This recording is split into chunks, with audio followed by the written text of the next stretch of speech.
Hi എല്ലാവർക്കും പുതിയൊരു വീഡിയോയിലേക്ക് സ്വാഗതം. ഇന്നത്തെ നമ്മളെ വീഡിയോ എന്ന് പറയുന്നത് ഒരു ഫ്ലാഷി ഫോണിനെ കുറിച്ചുള്ളതാണ്. Xiaomiയുടെ Mi10T എന്ന് പറയുന്ന ഈ ഒരു മോഡലിന്റെ അൺബോക്സിംഗ് ആൻഡ് റിവ്യൂ വീഡിയോ ആണ് നമ്മൾ ഇന്ന് ഈ വീഡിയോയിൽ കൂടി കാണാൻ പോകുന്നത്. ഈ Mi10 സീരീസിൽ തന്നെ രണ്ട് ഫോണുകളാണ് ഇപ്പോൾ വന്നിട്ടുള്ളത്.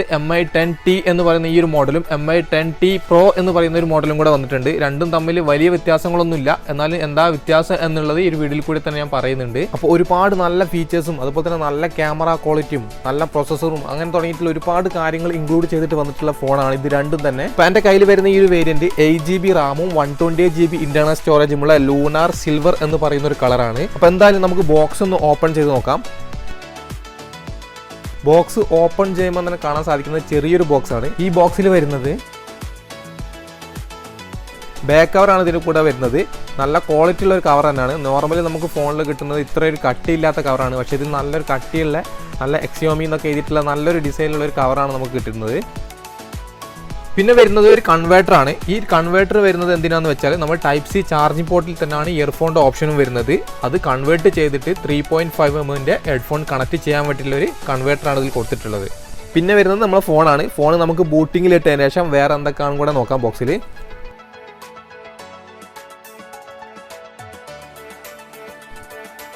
ഒരു ഫാസ്റ്റ് ചാർജിങ് അഡാപ്റ്ററും കിട്ടുന്നുണ്ട്.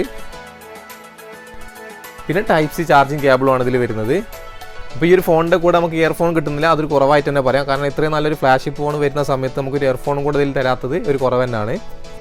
അപ്പോൾ ഇത്രയാണ് ബോക്സിൽ വരുന്ന ആക്സസറീസും കാര്യങ്ങളൊക്കെ. അപ്പോൾ ഇനി നമുക്ക് ഫോണൊന്ന് നോക്കാം. ഈ Mi10 സീരീസിൽ വരുന്ന ഈ രണ്ട് ഫോണും തന്നെ നമുക്ക് 5G വേരിയൻറ്റിലാണ് അവൈലബിൾ ആവുന്നത്. അത്യാവശ്യം നല്ല വെയിറ്റ് തന്നെ വരുന്നുണ്ട്. ഈ ഒരു ഫോൺ കയ്യിൽ പിടിക്കുമ്പോൾ തന്നെ മനസ്സിലാവുന്നുണ്ട്. 216 ഗ്രാമാണ് ഇതിൻ്റെ ഒരു ഭാരം വരുന്നത്. കുറച്ച് ഹെവി ആയിട്ടുള്ള ഒരു ഫോൺ തന്നെയാണിത്. ഇതിൻ്റെ മുന്നേ നമ്മൾ ചെയ്തിട്ടുള്ള Huaweiയുടെ P40 Pro എന്ന് പറയുന്ന ഫോണിൻ്റെ അതേ ഒരു ഡിസൈനും അതേ ഒരു വെയിറ്റ് ഒക്കെ തന്നെയാണ് ഈ ഒരു ഫോണിന് നമുക്ക് കിട്ടുന്നത്.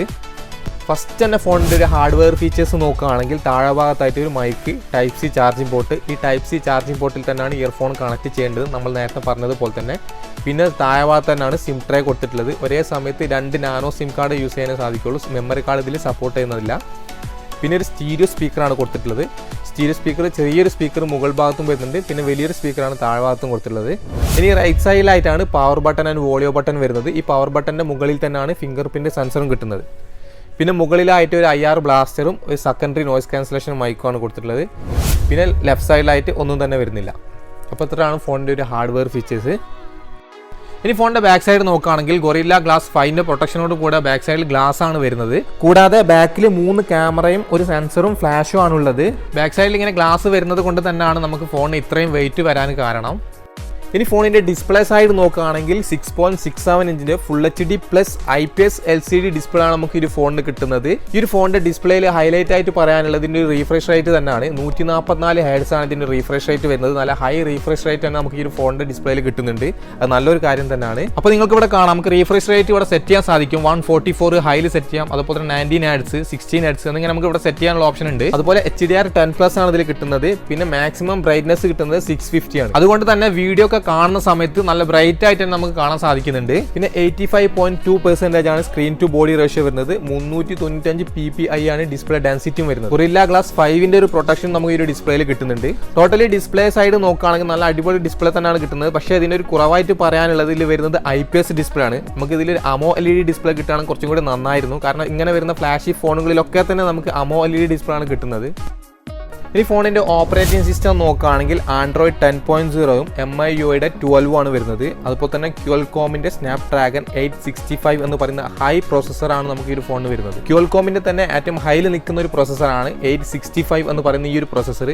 അതുകൊണ്ട് തന്നെ നല്ല പെർഫോമൻസ് ആയിരിക്കും നമുക്ക് ഈ ഒരു ഫോണിന് കിട്ടുന്നത്. പിന്നെ ഇതിൽ വരുന്ന ഗ്രാഫിക്സ് നോക്കുകയാണെങ്കിലും അഡ്രിനോന്റെ 650 എന്ന് പറയുന്ന നല്ലൊരു ഗ്രാഫിക്സും തന്നെയാണ് ഇതിൽ വരുന്നത്. അതുകൊണ്ട് തന്നെ ഇതിൽ ഗെയിമൊക്കെ കളിക്കുന്ന സമയത്ത് നല്ല ഹൈ ക്വാളിറ്റിയിൽ തന്നെ നമുക്ക് കളിക്കാൻ സാധിക്കുന്നുണ്ട്. ഇപ്പോൾ നിങ്ങളിവിടെ കാണുന്ന ഈ ഒരു PUBG കളിക്കുന്ന സമയത്തൊക്കെ നല്ല സ്മൂത്ത് ആയിട്ടും അതുപോലെ തന്നെ നല്ല രീതിയിൽ തന്നെ കളിക്കാൻ സാധിക്കുന്നുണ്ട്. നല്ല ഹൈ ഗ്രാഫിക്സോടെ തന്നെ നമുക്ക് കളിക്കാൻ സാധിക്കുന്നുണ്ട് ഇതിൽ. പക്ഷേ ഒരു അരമണിക്കൂറൊക്കെ ഇതിൽ PUBG ഒക്കെ കളിച്ച സമയത്ത് തന്നെ ചെറിയൊരു ഹീറ്റ് ഒക്കെ കാണാൻ സാധിച്ചിട്ടുണ്ട് ബാക്ക് സൈഡിൽ തൊട്ട സമയത്ത്. ഇനി ഈ ഫോൺ വരുന്നത് 2 വേരിയന്റിലായിട്ടാണ്. 6GB ആൻഡ് 128GB പിന്നെ എൻ്റെ കയ്യിലുള്ള ഈ ഒരു വേരിയന്റ് 8GB ആൻഡ് 128GB എന്നിങ്ങനെ 2 വേരിയന്റിലായിട്ടാണ് ഈ ഫോൺ വരുന്നത്. ഇനി ഫോണിന്റെ പ്രൈസ് നോക്കുകയാണെങ്കിൽ UAE വരുന്നത് 8GB ആൻഡ് 128GB 1999 ദിർഹംസും. ഇന്ത്യയിൽ ഇതിന് എക്സ്പെക്ട് ചെയ്യുന്ന പ്രൈസ് 6GB ആൻഡ് 128GB 32,990 രൂപയാണ്. ഇനി ഫോണിന്റെ ക്യാമറ സൈഡ് നോക്കുകയാണെങ്കിൽ ഇതിൽ വരുന്നത് ട്രിപ്പിൾ ക്യാമറ സെറ്റപ്പ് ആണ്, നമ്മൾ നേരത്തെ പറഞ്ഞതുപോലെ തന്നെ. അപ്പോൾ ഇതിൽ വരുന്ന മെയിൻ ക്യാമറ നോക്കുകയാണെങ്കിൽ 64 മെഗാ പിക്സലിന്റെ f1.9 അപ്പേച്ചർ വാല്യൂള്ള ഒരു വൈഡ് ക്യാമറ ആണ് കിട്ടുന്നത്.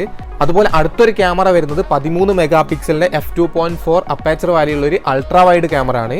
പിന്നെ വരുന്നത് മാക്രോ ക്യാമറ ആണ്, 5 മെഗാ പിക്സലിന്റെ f2.4 അപ്പേച്ചർ വാല്യൂള്ള ഒരു ക്യാമറ ആണ് അത് വരുന്നത്. പിന്നെ നിങ്ങൾക്ക് കാണാം സൈഡിൽ ഒരു സെൻസർ കൊടുത്തിട്ടുണ്ട്. അപ്പോൾ ക്യാമറ ഓപ്പൺ ചെയ്താൽ കാണാൻ പറ്റുന്ന ഓപ്ഷൻസ് എന്ന് പറയുന്നത് pro mode, video, photo, portrait, പിന്നെ മോർ എന്ന ഓപ്ഷനിൽ പോയി കഴിഞ്ഞാൽ നൈറ്റ്, പിന്നെ 64 മെഗാ പിക്സൽ എന്നുള്ള ഓപ്ഷൻ കിട്ടുന്നുണ്ട്. പിന്നെ ഷോർട്ട് വീഡിയോ, പനോരമ, വ്ളോഗിന് വേണ്ടിയിട്ട് സെപ്പറേറ്റ് ഓപ്ഷൻ വരുന്നുണ്ട്. Slow motion, time lapse, dual video, അങ്ങനെ തുടങ്ങിയിട്ട് കുറച്ചധികം ഓപ്ഷൻ തന്നെ കൊടുത്തിട്ടുണ്ട്. ഇനി ഈ ഫോണിൻ്റെ മറ്റൊരു ഹൈലൈറ്റ് എന്ന് പറയുന്നത് ഇതിൽ എടുക്കാൻ പറ്റുന്ന വീഡിയോ റെസൊല്യൂഷൻ തന്നെയാണ്. 8K 30 ഫ്രെയിം പെർ സെക്കൻഡിൽ നമുക്ക് വീഡിയോസ് എടുക്കാം. കൂടാതെ 4K 30 ഫ്രെയിം പെർ സെക്കൻഡിലും അതുപോലെ തന്നെ full HD 30 and 60 frame per സെക്കൻഡിൽ നമുക്ക് ഇതിൽ വീഡിയോസ് എടുക്കാൻ സാധിക്കുന്നുണ്ട്. പിന്നെ ഇതിൽ എടുക്കാൻ പറ്റുന്ന മാക്സിമം സ്ലോ മോഷൻ എന്ന് പറയുന്നത് 720 960 ഫ്രെയിം പെർ സെക്കൻഡ് വരെയാണ്. ഈ 8K വീഡിയോ റെസൊല്യൂഷൻ വരുന്നത് കൊണ്ട് ഇപ്പോൾ നമുക്കൊരു ഉപകാരം ഉണ്ടോയെന്ന് എനിക്ക് തോന്നുന്നില്ല. കാരണം ഈ ഒരു വീഡിയോ നമ്മൾ എവിടെയും തന്നെ നമുക്ക് പ്ലേ ചെയ്യാൻ സാധിക്കുന്നില്ല. ഈ 8K എടുത്ത വീഡിയോ നമുക്ക് അതേ ഒരു ക്വാളിറ്റിയിൽ കാണണം എന്നുണ്ടെങ്കിൽ നമുക്ക് 8K റെസൊല്യൂഷൻ വരുന്ന TV-യിൽ ഇട്ടിട്ട് മാത്രമേ കാണാൻ സാധിക്കുള്ളൂ. പിന്നെ ഇതിൽ വീഡിയോയിൽ നമുക്ക് വീഡിയോ സ്റ്റെബിലൈസ് ചെയ്യാനുള്ള ഓപ്ഷനും കൂടെ വരുന്നുണ്ട്. അതുകൊണ്ട് തന്നെ ഷെയ്ക്ക് കൂടാതെയുള്ള നല്ല വീഡിയോസ് ഇതിൽ ഷൂട്ട് ചെയ്യാൻ സാധിക്കുന്നുണ്ട്. ഇത് കൂടാതെ ക്യാമറയിൽ ഫിൽറ്റർ മോഡും ബ്യൂട്ടി മോഡൊക്കെ വരുന്നുണ്ട്. അപ്പോൾ റിയർ ക്യാമറ സൈഡ് നോക്കുകയാണെങ്കിൽ നല്ല ക്വാളിറ്റി ഉള്ള ഒരു ക്യാമറ തന്നെയാണ് നമുക്ക് ഇതിൽ വരുന്നത്. അതുപോലെ തന്നെ ഒരുപാട് നല്ല ഓപ്ഷൻസും നമുക്ക് ഇതിൻ്റെ ക്യാമറയിൽ കിട്ടുന്നുണ്ട്. ഇനി ഫോണിന്റെ സെൽഫി ക്യാമറ നോക്കുകയാണെങ്കിൽ 20 മെഗാ പിക്സലിന്റെ f2.2 അപ്പേച്ചർ വാല്യൂ വരുന്ന ഒരു വൈഡ് HDR ക്യാമറ ആണ് വരുന്നത്. ഈ ഒരു ക്യാമറയിൽ നമുക്ക് മാക്സിമം എടുക്കാൻ പറ്റുന്ന വീഡിയോ റെസൊല്യൂഷൻ എന്ന് പറയുന്നത് full HD 30 frame per second വരെയാണ്. അതുപോലെ സെൽഫി ക്യാമറയിൽ എനിക്കൊരു പോരായ്മയായിട്ട് തോന്നിയത് ഇതിൽ വരുന്ന വീഡിയോ റെക്കോർഡിംഗ് ആണ്. ഫുൾ HD വീഡിയോ റെക്കോർഡിംഗ് മാത്രമാണ് നമുക്ക് ഈ ഒരു ഫോണിന്റെ സെൽഫി ക്യാമറയിൽ എടുക്കാൻ പറ്റുന്നുള്ളൂ. ഇപ്പം വരുന്ന ഓൾമോസ്റ്റ് ഫ്ലാഷി ഫോണുകളിൽ നമുക്ക് 4K വീഡിയോ റെസൊല്യൂഷൻ കിട്ടുന്നുണ്ട്. ആ ഒരു സമയത്ത് ഇങ്ങനെ ഫുൾ HD കൊടുത്തത് ഒരു പോരായ്മയായിട്ട് തോന്നി. അപ്പോൾ റിയർ ക്യാമറയിൽ എടുത്തതും സെൽഫി ക്യാമറ എടുത്തുള്ള ഫോട്ടോസിന്റെ കുറച്ച് സാമ്പിൾസ് നിങ്ങൾക്ക് ഇവിടെ കാണാം. ഒരുപാട് ഫോട്ടോസ് ഒന്നും നമുക്ക് ഔട്ട് സൈഡിൽ പോയിട്ട് എടുക്കാൻ സാധിക്കില്ല. കാരണം UAE ആയതുകൊണ്ട് നമുക്ക് പുറത്തൊന്നും പോയിട്ട് ഫോട്ടോ എടുക്കാനുള്ള അലൗഡ് ഇല്ല. അപ്പം അതുകൊണ്ട് തന്നെയാണ് നമ്മളിപ്പോൾ ഇങ്ങനെ ഉള്ളിലുള്ള കുറച്ച് ഫോട്ടോസ് മാത്രമാണ് അതിൽ കാണിക്കുന്നുള്ളൂ.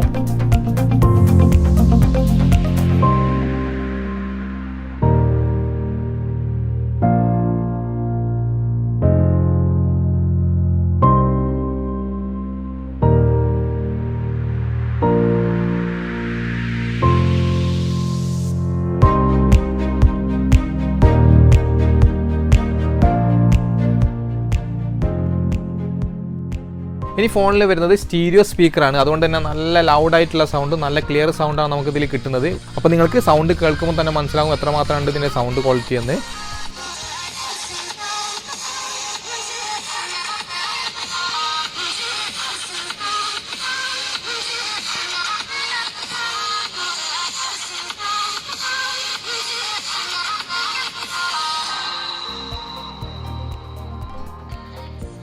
ഇനി ഫോണിൽ വരുന്നത് 5000 mAh ഒരു സ്റ്റാൻഡേർഡ് ബാറ്ററി കപ്പാസിറ്റിയാണ് നമുക്ക് ഇതിൽ കിട്ടുന്നത്. അതുപോലെ തന്നെ ഈ ഒരു ബാറ്ററി ചാർജ് ചെയ്യാൻ വേണ്ടിയിട്ട് 33 വാട്ടിന്റെ ഫാസ്റ്റ് ചാർജറും ബോക്സിന്റെ കൂടെ കൊടുക്കുന്നുണ്ട്. ഈ 33 വാട്ടിന്റെ ഫാസ്റ്റ് ചാർജർ വരുന്നത് കൊണ്ട് തന്നെ നമുക്ക് 1 hour 15 minutes കൊണ്ട് തന്നെ ബാറ്ററി ഫുൾ ആവുന്നുണ്ട്. ഇനി ഫോണിൽ വരുന്നത് സൈഡ് മൗണ്ട് ഫിംഗർ പ്രിന്റ് സെൻസറും അതുപോലെ തന്നെ ഫേസ് ലോക്കുമാണ്. രണ്ടും തന്നെ വളരെ സെക്കൻഡ് കൊണ്ട് തന്നെ നമുക്ക് സെൻസ് ആയിട്ട് വരുന്നുണ്ട്. അപ്പോൾ നിങ്ങൾക്ക് ഇവിടെ കാണാം. ഫസ്റ്റ് നമുക്ക് ഫിംഗർ പ്രിന്റ് ഒന്ന് ടെസ്റ്റ് ചെയ്ത് നോക്കാം. അപ്പോൾ നല്ല സ്പീഡിൽ തന്നെയാണ് ഫിംഗർ സെൻസ് ആയിട്ട് വരുന്നത്. ഇനി ഫേസ് ലോക്ക് നോക്കുകയാണെങ്കിലും ഇതേപോലെ തന്നെ വളരെ സെക്കൻഡ് കൊണ്ട് തന്നെ നമുക്ക് സെൻസ് ആയിട്ട് വരുന്നുണ്ട്. നിങ്ങൾക്ക് ഇവിടെ കാണാം.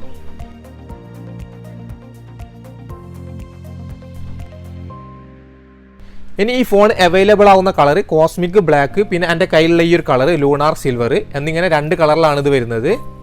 അപ്പോൾ MI 10Tയും അതുപോലെ തന്നെ MI 10T Proയും തമ്മിലുള്ള വലിയ വ്യത്യാസം എന്ന് പറയുകയാണെങ്കിൽ ക്യാമറയിൽ വരുന്ന വ്യത്യാസമാണ്. MI 10Tയിൽ നമുക്ക് കിട്ടുന്നത് 64 മെഗാ പിക്സൽ ആണെങ്കിൽ MI 10T Proയിൽ വരുന്നത് 108 മെഗാ പിക്സലിൻ്റെ ക്യാമറ ആണ്. ഇനി രണ്ട് ഫോണിൻ്റെ ബാക്ക് സൈഡിൽ ഒരു ഡിസൈൻ നോക്കുകയാണെങ്കിൽ തന്നെ ചെറിയ വ്യത്യാസം തന്നെ നമുക്ക് കാണാൻ സാധിച്ചിട്ടുണ്ട്. MI 10Tയിൽ വരുന്നത് ഒരു മാറ്റ് ഫിനിഷിലാണെങ്കിൽ MI 10T Proയിൽ വരുന്നത് ഒരു ഗ്ലോസി ഫിനിഷിലാണ്. രണ്ടും തന്നെ ഗ്ലാസ് ആണ് വരുന്നത്. അപ്പോൾ ഈ ഒരു ഫോണിൻ്റെ ഒരു കുറവായിട്ട് എനിക്ക് തോന്നിയിട്ടുള്ളത് ഇതിൽ വരുന്നൊരു ഡിസ്പ്ലേ തന്നെയാണ്. അപ്പോൾ നിങ്ങൾ ഈ ഒരു വീഡിയോ കണ്ടപ്പോൾ നിങ്ങൾക്ക് മനസ്സിലായിട്ടുണ്ടാവും ഇതിൽ വരുന്ന ഡിസ്പ്ലേ തന്നെ ആയിരിക്കും. ഇതിൽ വരുന്നത് IPS LCD ഡിസ്പ്ലേ ആണ്. ഒരു സൂപ്പർ AMO LED ഡിസ്പ്ലേ എങ്കിലും ഈ ഒരു ഫോണിന് കൊടുക്കായിരുന്നു. കാരണം ഇത്രയും ഹൈ പെർഫോമൻസ് ഒക്കെ വരുന്ന ഒരു ഫോൺ ആയതുകൊണ്ട് തന്നെ നമുക്ക് സൂപ്പർ AMO LED ഒക്കെ വരുന്നത് കുറച്ചും കൂടി നന്നായിരിക്കും. പക്ഷേ ഇതിൽ വരുന്നത് IPS LCD ഡിസ്പ്ലേ ആണെങ്കിലും നമുക്ക് ഇതിൽ കാണുന്ന സമയത്ത് ഇതൊരു സൂപ്പർ AMO LED ഡിസ്പ്ലേൻ്റെ ഫീലൊക്കെയാണ് കിട്ടുന്നത്. പിന്നെ ഫോണിൻ്റെ നല്ല കാര്യം എന്ന് പറയുകയാണെങ്കിൽ നല്ല ക്വാളിറ്റി ക്യാമറ ആണ് കിട്ടുന്നത്. 8Kയിൽ വീഡിയോ റെസൊല്യൂഷൻ ഷൂട്ട് ചെയ്യാൻ സാധിക്കുന്നുണ്ട്. അതുപോലെ തന്നെ സ്നാപ്ഡ്രാഗൻ്റെ തന്നെ ഏറ്റവും ഹൈയിൽ നിൽക്കുന്ന പ്രൊസസ്സറാണ് നമുക്കിതിൽ വരുന്നത്. പിന്നെ 144 ഹെർട്സിൻ്റെ റീഫ്രഷ് റേറ്റ് കിട്ടുന്നുണ്ട്. അതുപോലെ തന്നെ 5G ഫോണും കൂടെ ആണിത്. പിന്നെ റാം ആൻഡ് സ്റ്റോറേജ് നോക്കുകയാണെങ്കിലും അതുപോലെ തന്നെ ബാറ്ററി ആൻഡ് ചാർജിങ് സൈഡ് നോക്കുകയാണെങ്കിൽ നല്ല ക്വാളിറ്റി ഉള്ളതൊക്കെ തന്നെയാണ് നമുക്കിതിൽ വരുന്നതും. അപ്പോൾ ഈ ഒരു ഫോൺ കൂടുതലായിട്ട് ഉപകാരപ്പെടുന്നത് വ്ളോഗ് ചെയ്യുന്നവർക്കും അതുപോലെ തന്നെ ഗെയിമൊക്കെ കളിക്കുന്നവർക്കും വേണ്ടിയിട്ടുള്ള അടിപൊളി ഒരു ഫോൺ തന്നെയാണിത്.